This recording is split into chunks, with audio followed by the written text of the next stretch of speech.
que é sobre a questão do dinheiro, das riquezas. E uma vez a gente participou de um culto, uma pessoa depois, ao final, me procurou, falou: pastor, hoje eu trouxe um visitante. E eu tinha chamado o visitante para vir ao culto, e ele disse que não ia ao culto porque não queria ouvir pastores ficar pedindo dinheiro. E ele disse: não, vamos lá na videira, lá na igreja o pastor não fica falando de dinheiro o tempo todo, você vai gostar muito do culto. Aí quando chegou no culto, o tema era sobre dinheiro.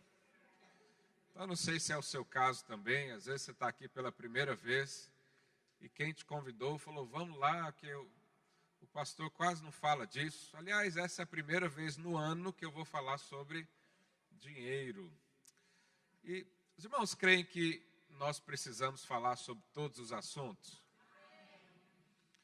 Então eu, como pastor aqui dessa igreja, me sinto na obrigação de ensinar a palavra de Deus. Não estou aqui para ensinar um conceito humano, não estou aqui para ensinar uma religião, mas eu quero falar sobre a palavra.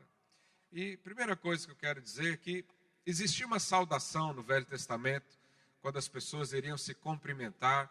Hoje nós cumprimentamos declarando a paz do Senhor, não é? A paz e a graça do Senhor.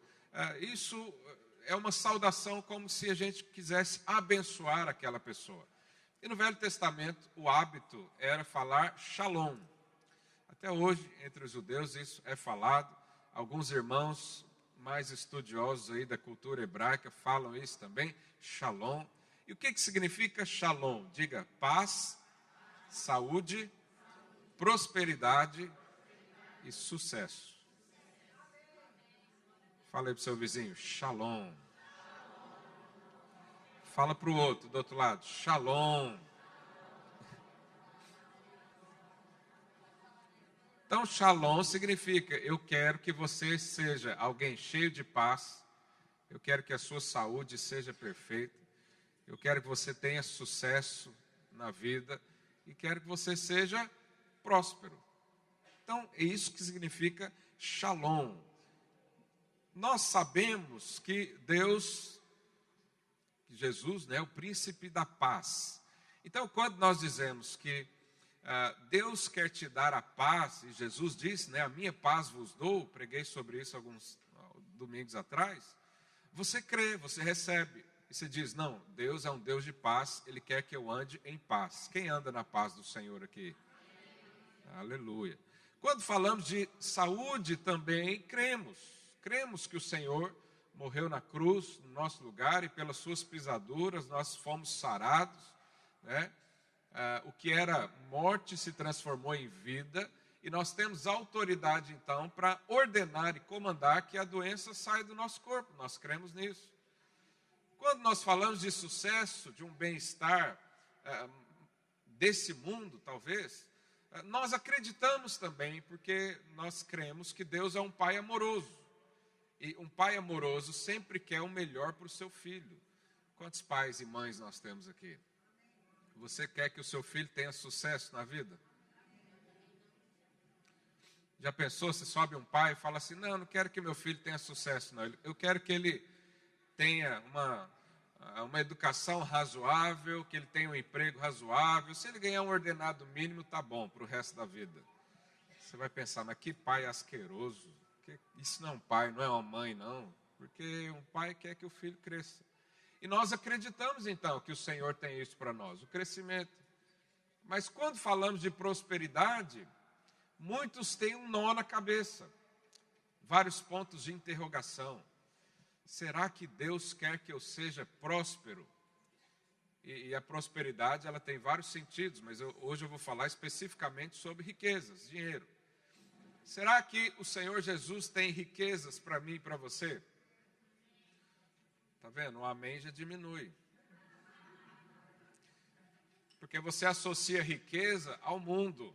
Você fala: não, riqueza é avareza, é perdição, é pecado, é prostituição. E você associa isso.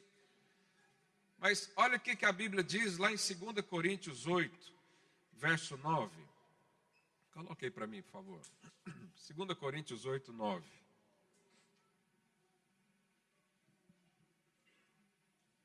Pois conheceis a graça do nosso Senhor Jesus Cristo, que sendo rico, diga rico, se fez pobre por amor de vós, para que pela sua pobreza vos tornasseis o quê? Ricos. Tem muita gente que lê isso aqui e fala, não, isso aí não é rico de material, é um espírito rico, é uma alma rica. Mas Jesus, aqui diz que Jesus se fez pobre. Jesus se fez pobre de espírito? Não, então não pode ser a riqueza espiritual que está falando esse texto. Jesus se fez pobre de conhecimento? Não, porque ele é a plenitude da divindade. O que Jesus não tinha nesse mundo? Falei para o seu vizinho, dinheiro. Então aqui diz que Jesus deixou a sua riqueza, deixou de ter dinheiro, para que eu e você tivéssemos o quê? Está vendo? Você não crê nisso. Quem crê, fala. Isso ainda dá um nó no nosso entendimento. Aqui está dizendo que Jesus se fez pobre para que eu e você nos tornássemos ricos. Ele está falando de dinheiro. É óbvio que Deus não quer aqui incitar a sua avareza, né, o amor ao dinheiro. É óbvio que isso não é verdade.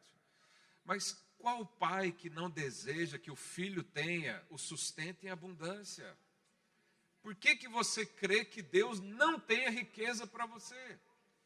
Por que você pensa que se você começar a enriquecer em dinheiro, em riquezas naturais, isso não vem de Deus? Deus é o dono do ouro e da prata desse mundo. E Ele pode te dar o que Ele quiser. E Ele quer te abençoar nesse sentido. Pergunta aí, seu vizinho, você quer ser abençoado com dinheiro?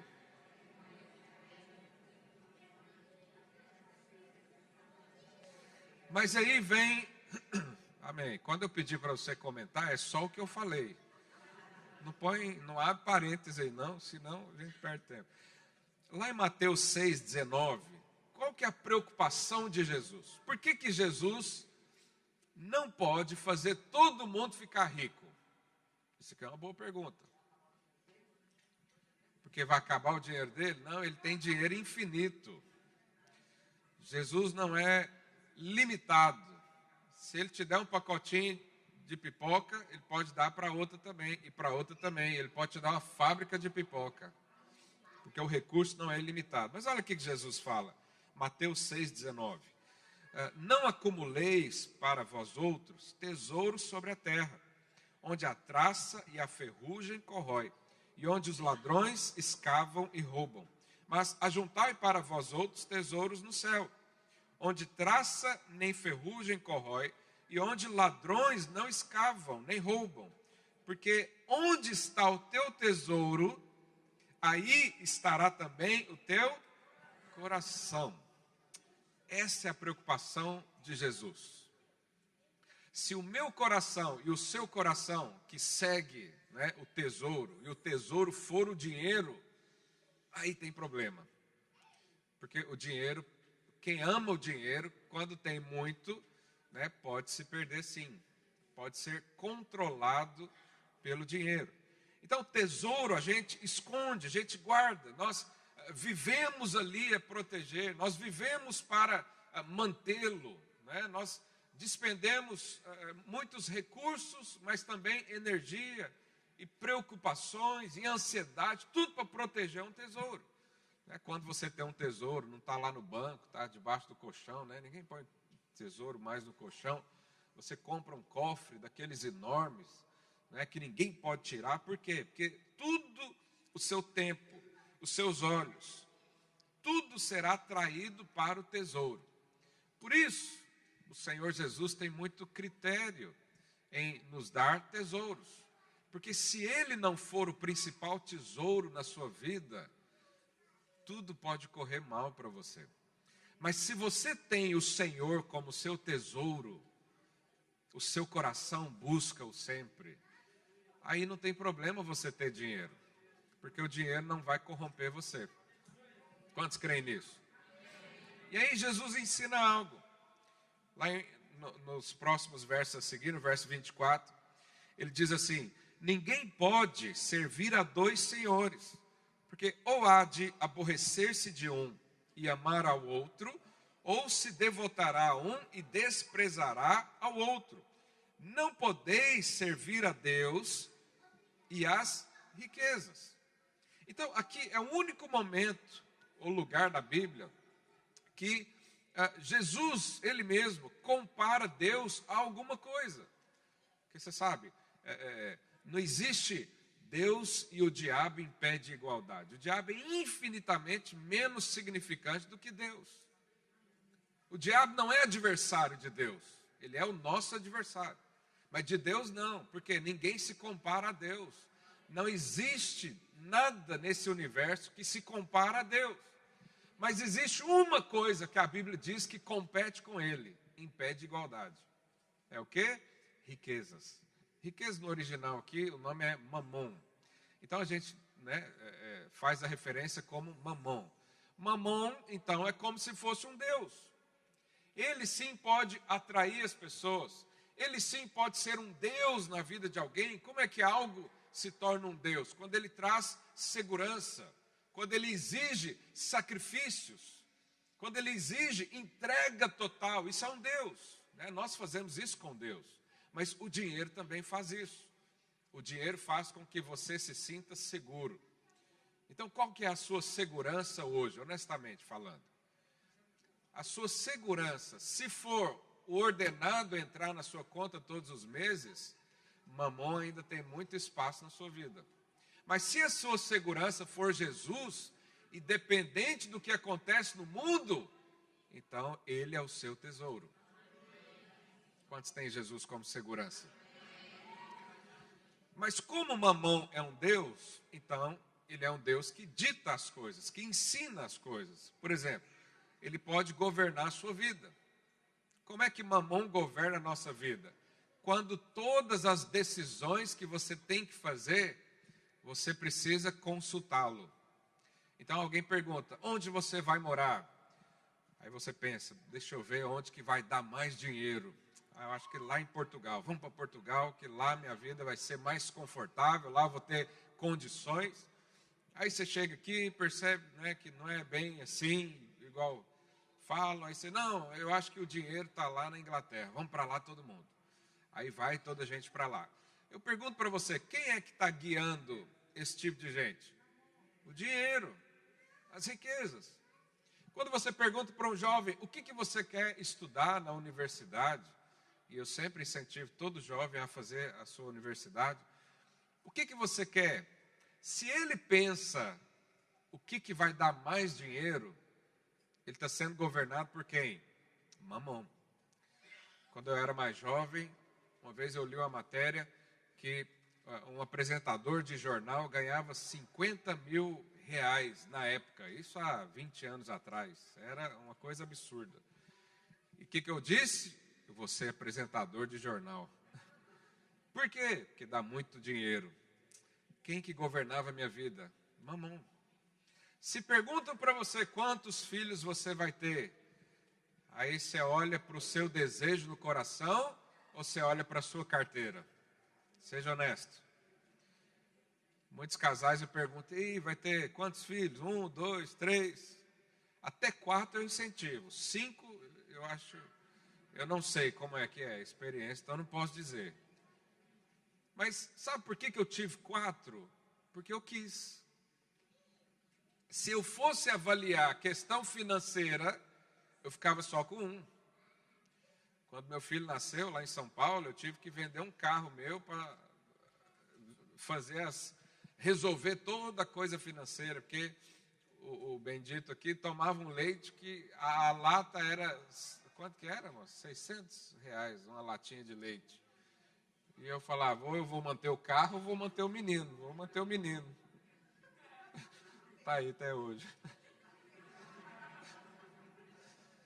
Então, se eu fosse olhar para o financeiro, a minha vida seria limitada a um filho. Mas graças a Deus que eu olhei para o propósito e hoje sou feliz com os 4. Então, o que vai ser a sua profissão? Se você vai fazer uma viagem ou não, se você vai ofertar num culto ou não, tudo isso pode ser controlado ou por mamon ou pelo seu coração. Porque o apóstolo Paulo diz, cada um contribua segundo tiver proposto no... O seu coração é que deveria definir todas essas coisas. Porque no seu coração habita o Cristo. No seu coração habita o poder de toda glória. Então, há ali sustento, há segurança, há tudo que você precisa. Então, quando você depende de Deus, né, as coisas acontecem na sua vida. Mas você pode depender de mamon, das riquezas. É comum que pessoas riquíssimas, por exemplo, elas tenham muitos bens financeiramente, mas não tem mais nada além disso. E o que é a prosperidade, segundo a palavra de Deus? Não é só riquezas. Imagina que prosperidade seja um conjunto de virtudes da vida. Então, por exemplo, paz é prosperidade? Sim. Alegria é prosperidade? Sim. Família é prosperidade? Sim. Bons amigos é prosperidade? Sim. E várias virtudes que podemos ter na vida.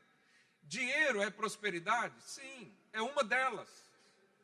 Mas se alguém só tem dinheiro e não tem todas as outras, ele é pobre, segundo o conceito de Deus. Então, há pessoas que podem comprar casas gigantescas, que compram camas enormes, né? A King Plus, que sei lá quantos metros tem aquela cama, 2,5 metros. E aí paga caríssimo no colchão, paga caríssimo até num travesseiro com a tecnologia ultramoderna, mas não tem sono e tranquilidade para dormir. Aí tem que tomar medicamentos. Isso é prosperidade? Não, só tem uma ou outra virtude na vida. Prosperidade é você ter tudo, ampla suficiência. E eu pergunto para você, quem é que pode te dar isso? Deus ou mamon? Deus. Falei para o seu vizinho, você é muito próspero.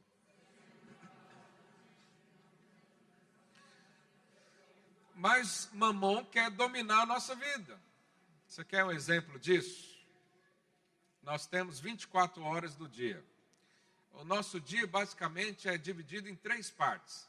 O tempo que você descansa, dormindo, que deveria ser 8 horas. O tempo que você trabalha, deveria também ser 8 horas. E o tempo que você faz todas as outras coisas. Você se relaciona, você resolve problemas, você faz uma coisa ali, você se diverte, várias coisas assim. Quando o mamon domina a sua vida, primeiro, o sono já não é 8 horas. É menos. Por quê? Porque você tem que trabalhar. O trabalho já não é 8 horas também. É mais. Por quê? Porque você tem que ganhar dinheiro. E aí o que sobra para a família, para o lazer, para as outras coisas, para buscar o Senhor? O que sobra? Nada. Ou seja, você está sendo roubado. Mamon faz você trabalhar 10, 12, 14 horas por dia. Por causa de dinheiro. Isso resolve o problema da sua vida? Não. Isso te traz menos prosperidade.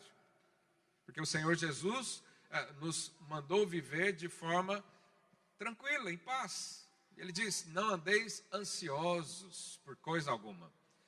Porque vocês têm um Pai que cuida de vós. Se Deus cuida até do passarinho, que só cuida dele. Se Deus cuida dos lírios do campo, que são muito bonitos e tem tudo sempre, será que você não vale mais do que um passarinho? Quem aqui vale mais que um passarinho? Um dia eu falei isso num curso, o irmão me indagou, falou, pastor, mas os passarinhos são importantes. Eu falei, não estou falando que o passarinho não é importante. Oh Deus, hoje o mundo está terrível. Então não seja roubado por mamon. Não trabalhe por causa do dinheiro. Isso aqui é um ponto muito importante, você que é jovem principalmente. Um dia eu conversei com um jovem e falei, você vai fazer a universidade do quê? Ele falou, eu vou fazer isso. Eu falei, mas você gosta? Ele falou, não gosto, mas é porque essa é a área do momento. que dá mais dinheiro. Eu falei, mas por que você vai gastar 8 horas do seu dia, pelo resto da vida, trabalhando com coisa que você não gosta? Que inferno é esse?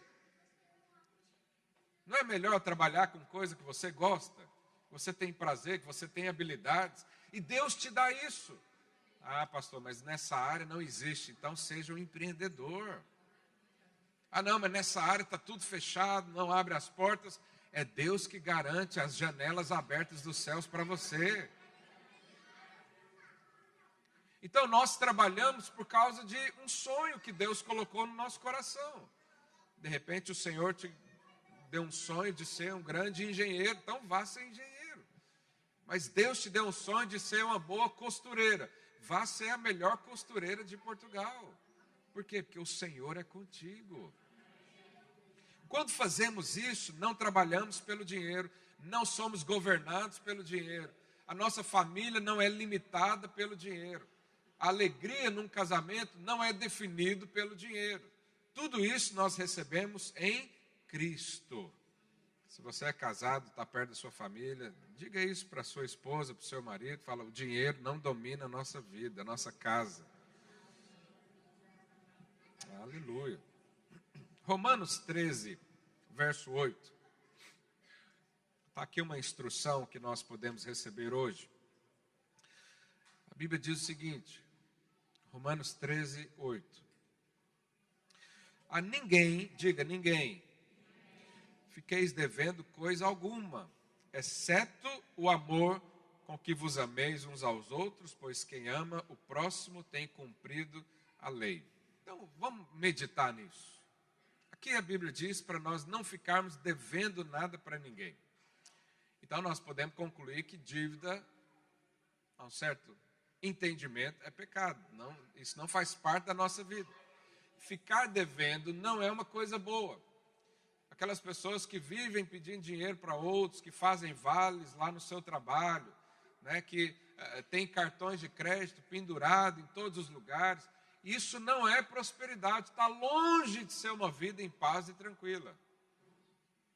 Então, se a Bíblia diz para não ficar devendo, significa que a ampla suficiência e a bênção da abundância do Senhor faz com que eu e você não precise pedir emprestado para ninguém. Por quê? Porque tudo que eu e você precisamos, o Senhor nos dá. Quantos creem nisso? Então você não precisa pedir emprestado. Aliás, a bênção de Deus está aqui em Deuteronômio. Coloque aí para mim, Deuteronômio 15, verso 6. Olha o que a Bíblia diz. Pois o Senhor teu Deus te abençoará. Quem é abençoado por Deus aqui?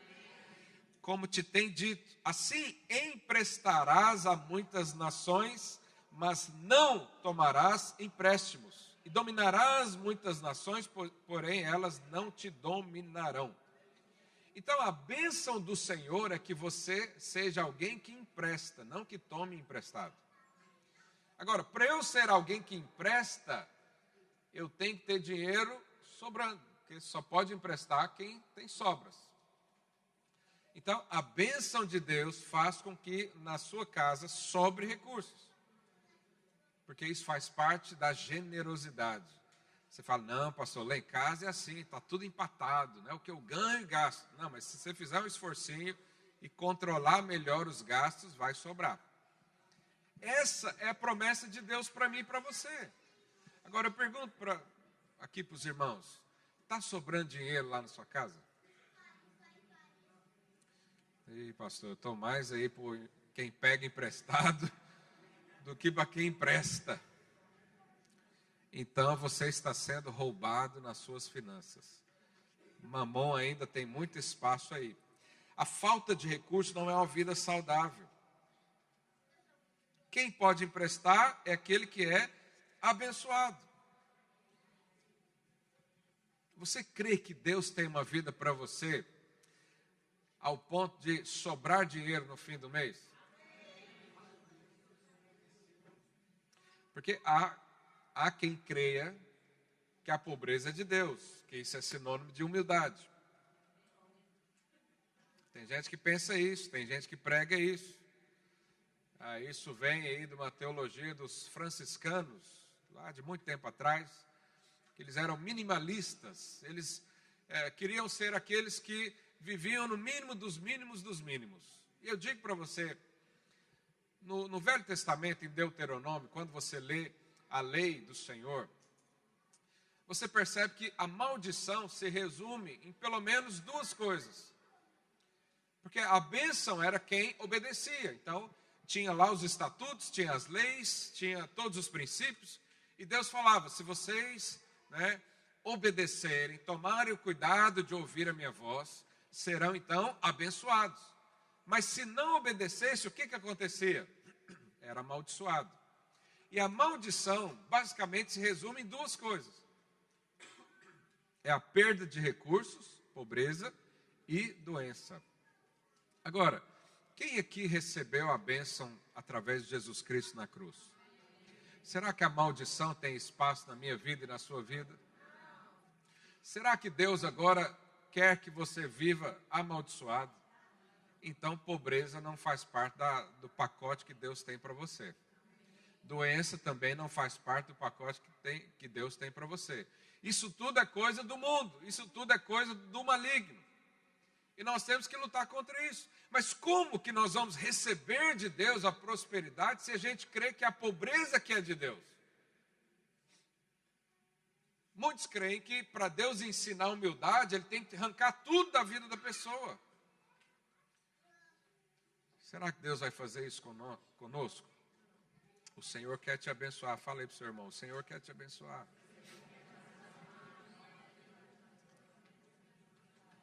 Irmãos, o dinheiro, ele não é bom nem mal. A utilização ou a forma como você se relaciona com o dinheiro é que pode dar problema. Lá em 1 Timóteo 6,10, a Bíblia diz, porque o amor do dinheiro é a raiz de todos os males. E alguns nessa cobiça se desviaram da fé e a si mesmos se atormentaram com muitas dores. Qual que é o problema do dinheiro? É você estar apaixonado pelo dinheiro. O problema do dinheiro é quando você ama o dinheiro. E esse amor ao dinheiro faz com que você perca todas as outras virtudes que Deus tem para você. Muitos, por causa do dinheiro, perdem família. Você já viu alguém brigando aí por causa de herança familiar? Os tribunais estão cheios. Deve ser a maior demanda do tribunal é briga de herança. Ou briga porque alguém processou o outro que recebeu menos do que deveria. Ou outro que quer ganhar em cima do outro. Isso é o amor ao dinheiro. O amor ao dinheiro destrói casamentos. Você já viu algum casamento sendo destruído por causa de dinheiro? Você já viu algum relacionamento entre pais e filhos se destruírem por causa de dinheiro? Você já viu alguém perder a fé por causa de dinheiro? Mas o problema é o dinheiro? Não. O problema é como você lida com ele. O problema é se ele domina a sua vida. Sucesso não é ter dinheiro.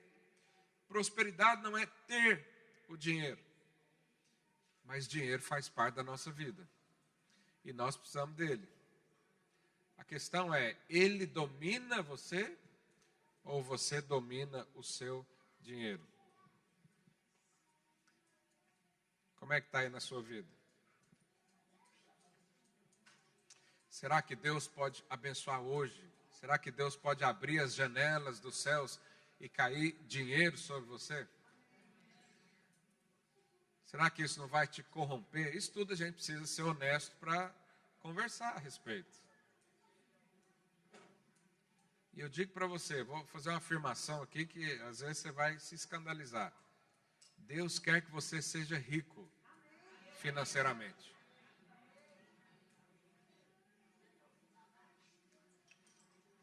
Muita coisa nessa vida seria mais fácil se eu e você fôssemos ricos. Não é mais fácil ser rico? Não é não, pastor? Ué, então vamos chegar lá primeiro, depois eu te falo. A questão é que a escassez, ela agride a santidade de Deus.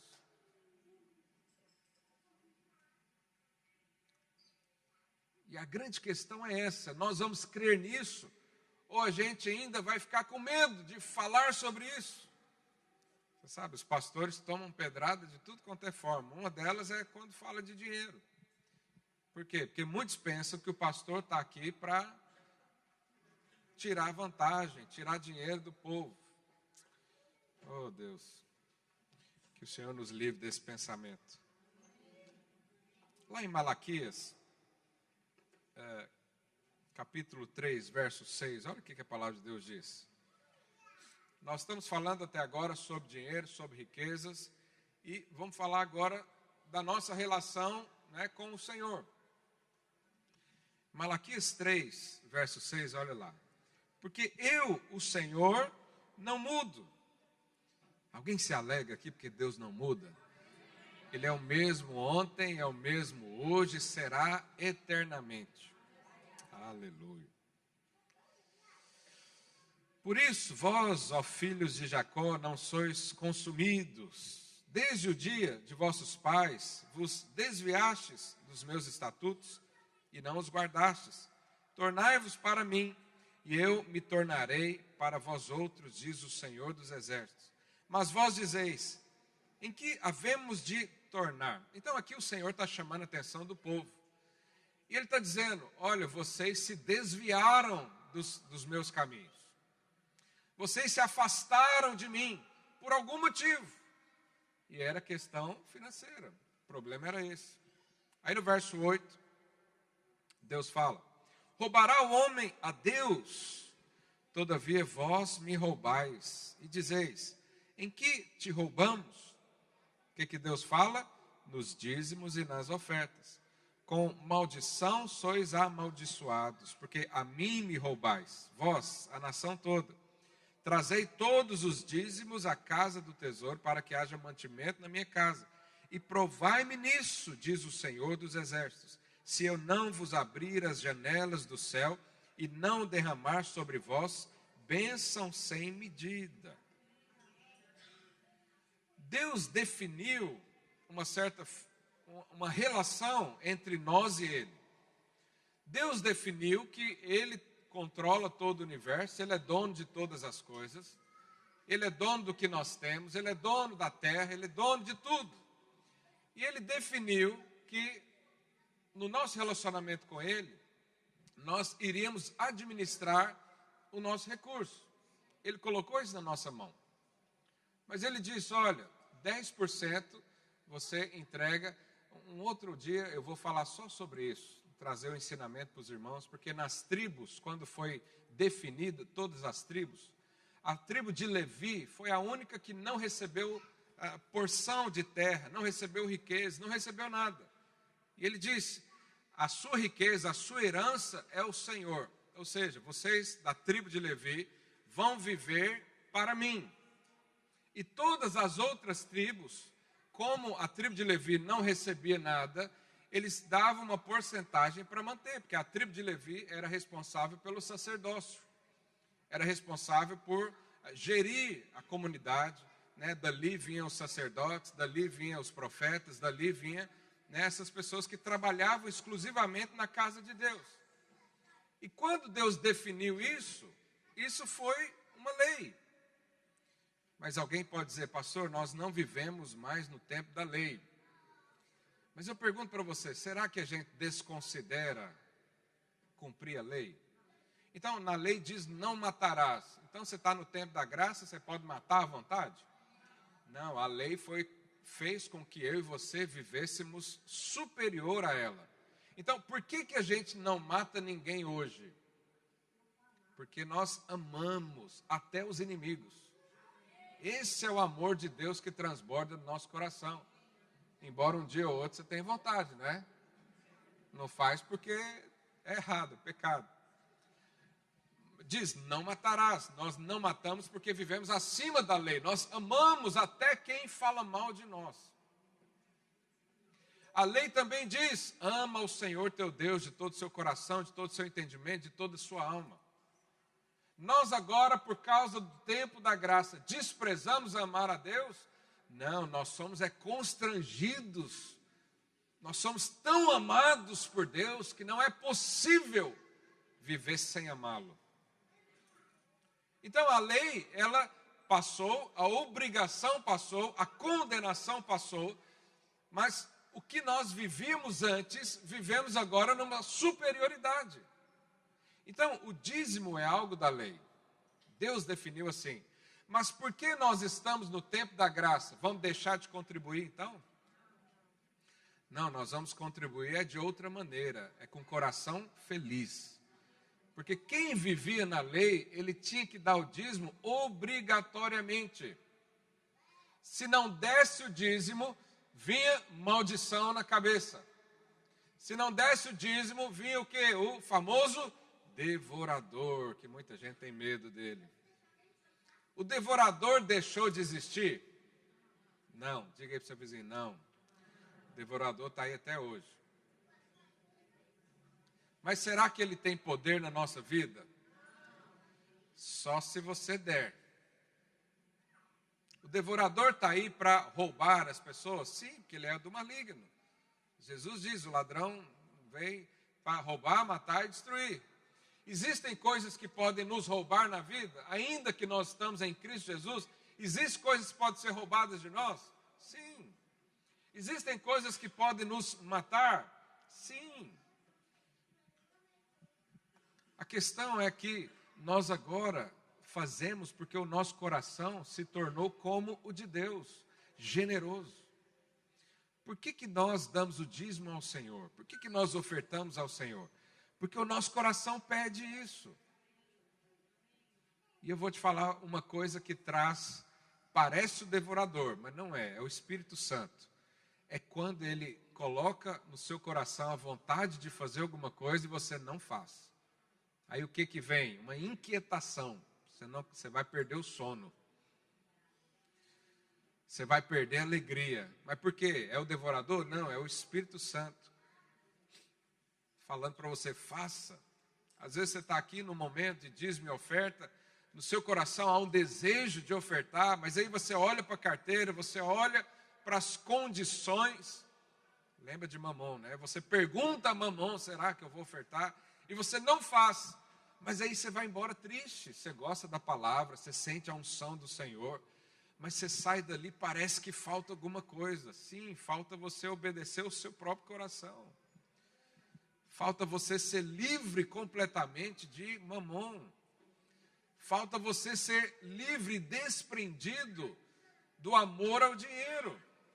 E o Espírito Santo é que vai fazer isso. Não sou eu, não são os discipuladores que estão aqui todo domingo e falam, ensinam alguma coisa sobre a questão financeira que vai fazer isso. Não é aqui agora uma obrigação da lei. Ninguém vai ameaçar você de perder alguma coisa porque não faz isso ou aquilo. Agora é entre você e Deus. É o seu próprio coração. Então, quando não participamos com o Senhor, o dízimo deixou de ser de Deus? Isso também é uma pergunta importante. Deus estabeleceu isso na lei.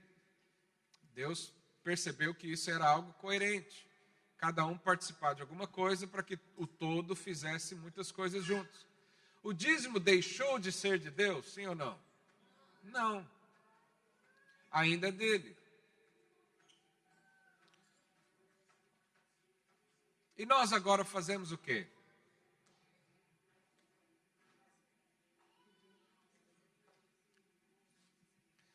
Ah, pastor, mas não é obrigatório. Imagina que, está aqui os meus filhos. Você vê o meu filho pegando dinheiro na minha carteira. Você acha isso errado? Sim. Mas você vai lá corrigir, você vai lá criar um problema, vai prender o menino por causa disso? Não, por quê? Porque ele está pegando do pai. Então, você vai lá e avisa o pai. Você fala, ó, seu filho está pegando dinheiro na sua carteira. O problema dele vai ser com quem? Com o pai. Agora, pode ser que muitos pais nem liguem para isso. E também você não fica preocupado por causa disso. Se o seu filho pega dinheiro da sua carteira, você não fica tão preocupado. Mas se ele pegar de outra pessoa, aí é um crime grave. Aí você disciplina, aí você ensina. Então, o dízimo continua sendo de Deus. Mas o problema agora não está aqui entre eu e você. É você e o seu pai. Você está pegando algo que é dele. Quando nós não devolvemos o dízimo ao Senhor, e a palavra certa é devolver, não é dar, porque na prática não é nosso, o Senhor definiu isso. Você pode não concordar, mas o Senhor definiu assim.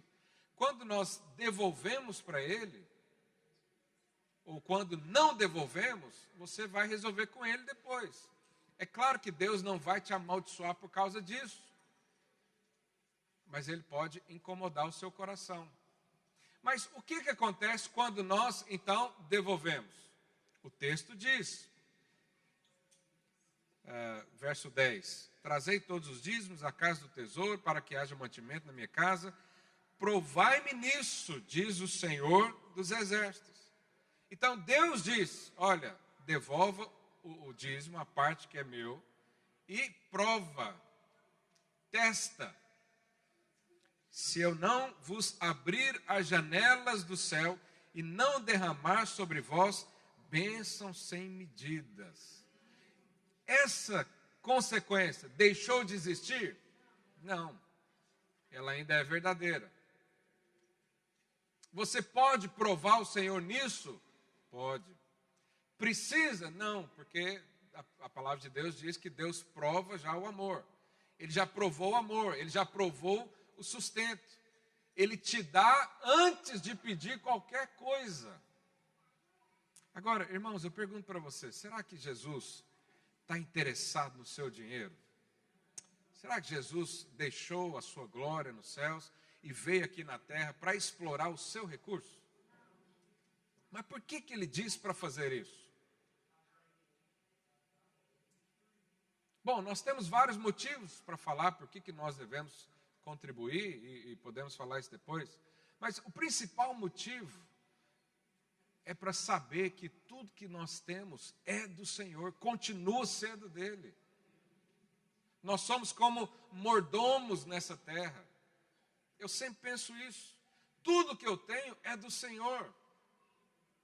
O salário que eu recebo, a casa que eu moro, o carro que eu tenho, a minha família, tudo é do Senhor. Mas o Senhor me deixou usufruir. Só que Ele não quer que isso tenha domínio sobre mim e sobre você. E para que não haja domínio, Ele diz, eu preciso ser o Senhor do seu dinheiro. Senão o seu dinheiro vai ser Senhor da sua vida. Então, quando nós devolvemos o dízimo a Ele, nós estamos reconhecendo isso. Nós estamos reconhecendo que o dinheiro não domina a minha vida, isso aqui é do Senhor. Eu vou honrar a Deus. Eu vou devolver ao Senhor. Eu vou cumprir o que o Senhor definiu. E qual que é a consequência disso? Janelas dos céus abertas. Bênção sem medidas. Então, eu preciso dar o dízimo para ser abençoado? Não. Mas se eu der o dízimo, eu posso ser mais abençoado? Sim. Quantos entendem essa frase? Não é uma frase de efeito. Então, há pessoas que não devolvem o dízimo. E elas têm, cada um tem a sua razão. Há alguns que dizem, o dinheiro é meu. Eu ganhei, eu trabalhei, eu fiz, então é meu. Será que isso é verdade? Salmo 24, verso 1, olha o que diz a Bíblia. Ao Senhor pertence a terra e tudo que nela se contém, o mundo e os que nele habitam. Ou seja, tudo é de Deus. Se um dinheiro chegou na sua mão, foi porque Deus permitiu. Se as riquezas alcançaram você, é porque Deus permitiu. Se uma empresa cresceu e deu lucro, é porque Deus permitiu. Nada aconteceria se Deus não deixasse. Ou outras pessoas dizem, não, mas Deus fala que é para dar com alegria. Eu não tenho alegria, então eu não dou. Irmãos, o seu coração é cheio de alegria. Só que ainda Mamon impede você de ser feliz nas riquezas. Mas quem quer ser rico e feliz ao mesmo tempo? Se você crê nisso, acredite em mim. As riquezas alcançarão a sua vida. Outros dizem, eu não confio na honestidade dos pastores. Eu até entendo isso. Não me sinto ofendido se alguém pensa ou fala isso. Existem sim maus pastores, existem pessoas que usam o evangelho para ganhar dinheiro. Não é o nosso caso, graças a Deus. Mas quando você diz isso, você tem que tomar um cuidado, porque nós julgamos as pessoas conforme nós somos. Então, por exemplo, alguém que fala muito da vida alheia, né, o famoso fofoqueiro, ele não confia em ninguém, porque ele mesmo não é confiável. Então ele diz, já que eu falo da vida de todo mundo, o outro ali faz isso também, então eu não vou confiar nele.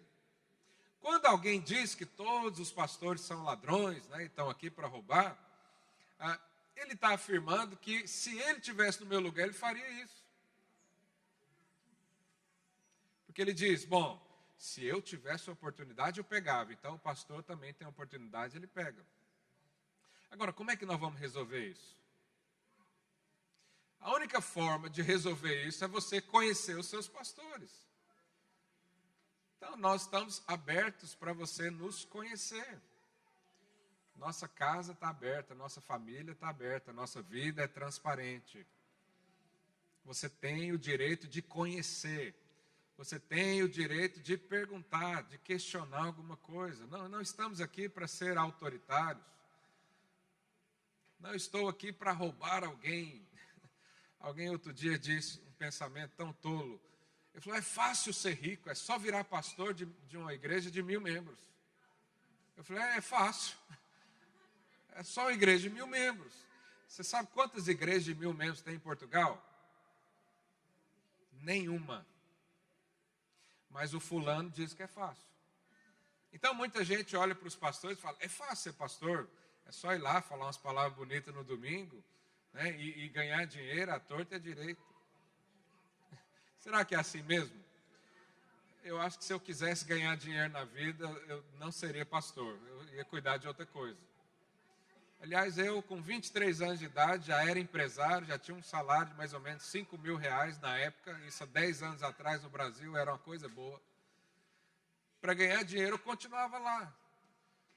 Agora eu vou mudar todo o curso da minha vida, vou abandonar tudo que o mundo poderia oferecer para vir aqui roubar dinheiro da viúva e do pobre. Deus me livre. Para vir aqui manipular os irmãos domingo após domingo. Para que você tenha dó de mim, eu sei lá, que argumentos que usam. Irmão, se eu fosse vendedor, eu passava fome, eu não consigo vender nada.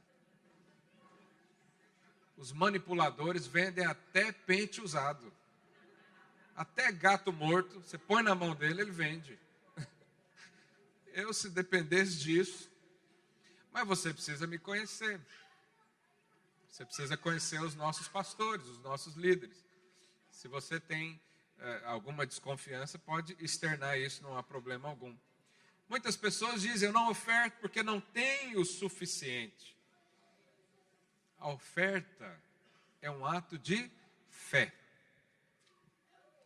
Você não oferta porque tem, você oferta porque o seu coração pede. E tudo que o seu coração pede, de acordo com a vontade do Senhor, multiplica. Outros dizem, eu estou cheio de dívida, compromisso, não posso dar a Deus nada agora. Eu preciso pagar primeiro as minhas contas. Bom, existem vários argumentos. Eu não quero aqui convencer você de fazer coisa alguma. Eu só quero te mostrar a realidade da palavra e te mostrar que Deus está aqui para abençoar você. Romanos 8:32 diz assim, aquele que não poupou o seu próprio filho, antes, por todos nós o entregou, porventura, não nos dará graciosamente com ele todas as coisas?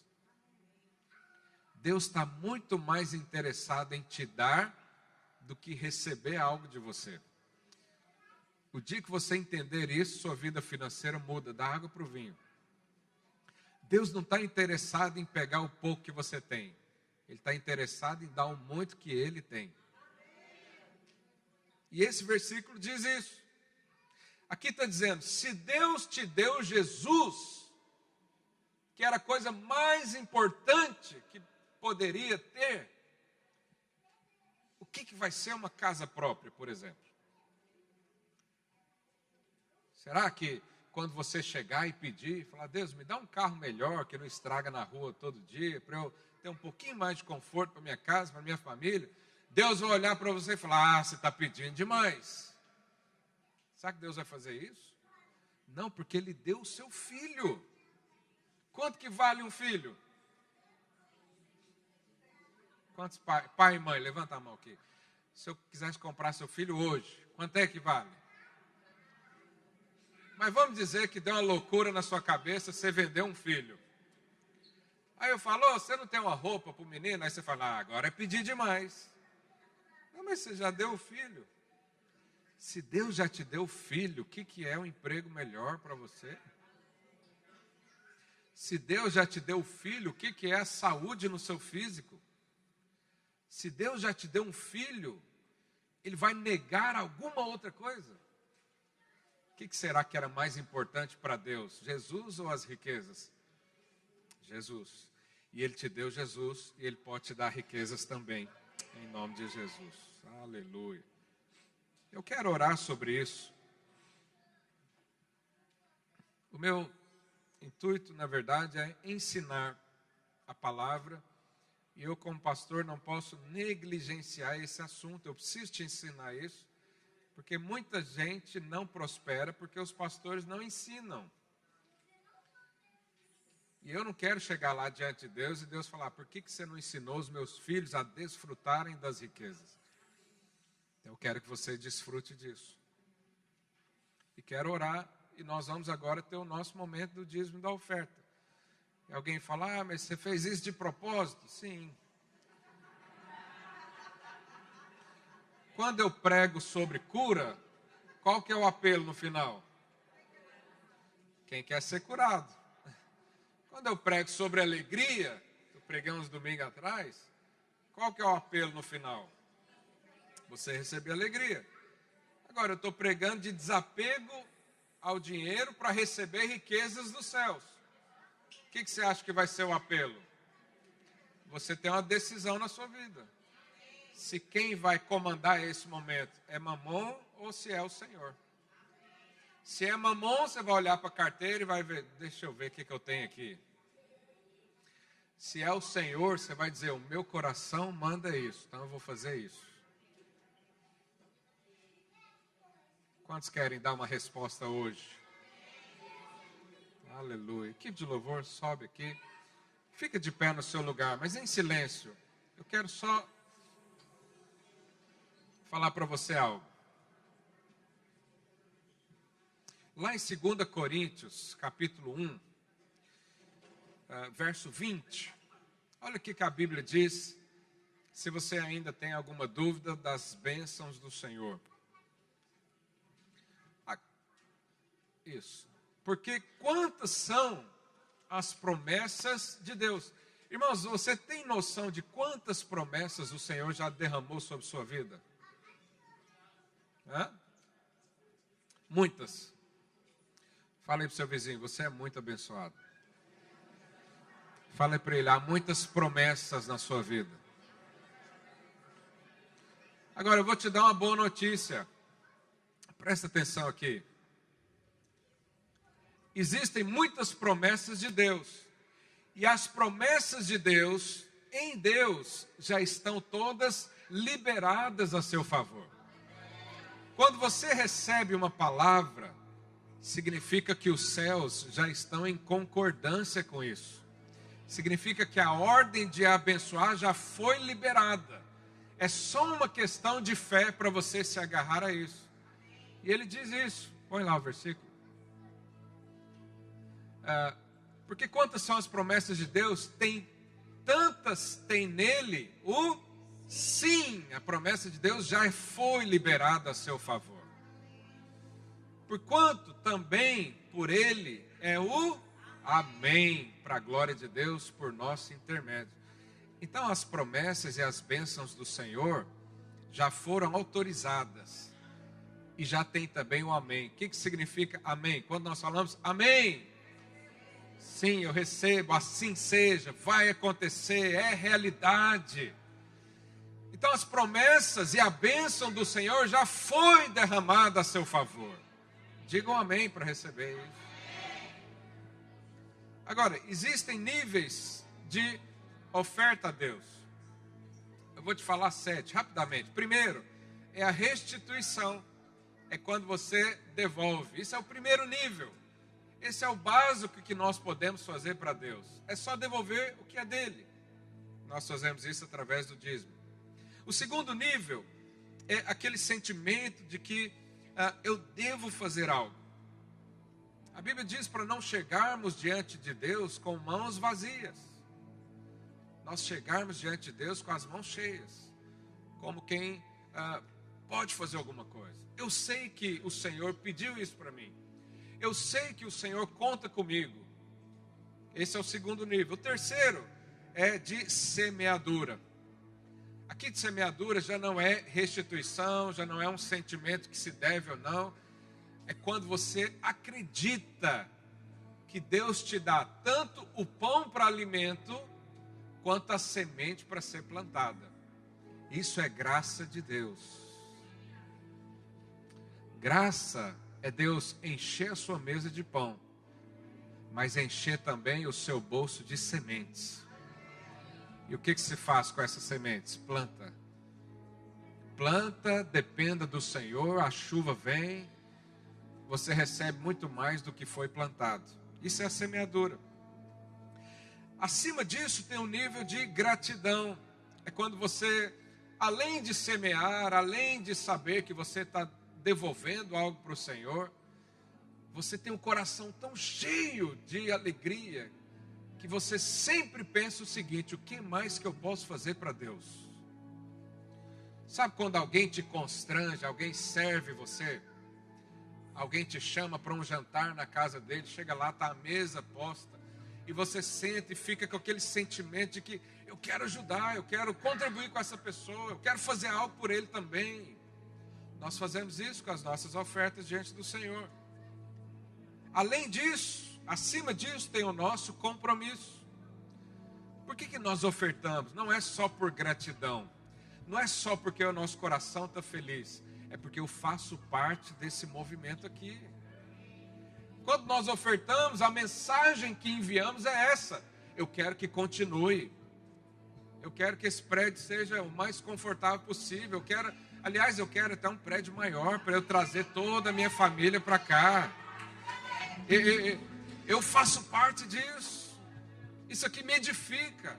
Essa comunhão com os irmãos me deixa vivo. Mas quando você não participa, também manda uma mensagem. É como se você dissesse: se essa igreja fechar aqui, não faz diferença nenhuma para a minha vida. Tem várias aí, eu vou para outra e ponto. Acima disso tem a nossa generosidade. É quando você não dá só por causa de gratidão ou só porque precisa, mas porque você é alguém generoso. Isso significa que está na sua natureza abençoar. Onde você vai, a bênção aparece. Quem chega perto de você sai abençoado. Essa é a essência do próprio Deus. João 3,16 diz: porque Deus amou o mundo de tal maneira que deu. Dar é uma expressão de generosidade. Então eu dou não é porque o outro precisa, é porque eu quero dar, é porque eu posso dar, porque eu fui chamado para dar. Esse é um coração generoso. E o maior nível de oferta é quando você faz como forma de adoração. Você contempla o Senhor de tal forma que você entrega tudo para Ele. Então eu não sei qual nível desses você está, mas o Senhor te chama para viver uma vida de riquezas, de prosperidade, sem domínio nenhum do dinheiro. Ele quer que o seu coração esteja voltado 100% para Ele. E nós fazemos isso de várias formas. Nós vamos então ofertar, nós vamos devolver o nosso dízimo ao Senhor. Enquanto cantamos, vamos orar primeiro. Ore aí no seu lugar. Peça ao Senhor que te dê entendimento. Peça ao Senhor que te dê direção. Fala, Senhor, eu não quero ofertar por causa de necessidade, eu não quero ofertar porque alguém está pedindo, eu não quero ofertar porque eu tenho medo do devorador. Eu quero fazer isso com alegria. Eu quero ser como o Senhor, eu quero ter o coração desprendido como o Senhor. Eu quero ser capaz de dar sem sentir dor, sem sentir perdas. Eu quero ser como o Senhor é, em nome de Jesus. Então, enquanto cantamos, traga o seu dízimo, a sua oferta, com alegria, diante do Senhor, em nome de Jesus.